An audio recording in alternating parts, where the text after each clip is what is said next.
जेवण झाल्या लगेच तुम्हालाही गोड खायची इच्छा होते का? याचं कारण काय? आहारामध्ये प्रोटीनयुक्त पदार्थ आणि तंतुमय पदार्थ म्हणजेच फायबर्स कमी असल्यामुळे देखील जेवण झाल्यावर पुन्हा लवकर भूक लागते.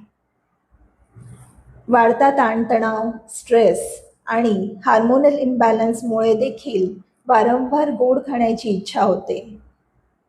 PCOS, थायरॉइड आणि शुगर रेझिस्टन्समध्ये देखील आपल्याला गोड खाण्याची इच्छा होऊ शकते.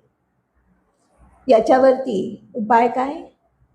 तर आहारामध्ये व्यवस्थित प्रोटीनयुक्त पदार्थ घेणे, फळं आणि सलाड यांचा खाण्यामध्ये वापर जास्त ठेवावा, पुरेशी झोप घ्यावी आणि भरपूर प्रमाणात पाणी प्यावे. अधिक माहितीसाठी संपर्क साधू शकता. Ayurtouch Ayurvedic clinic and Panchakarma centre, Pune.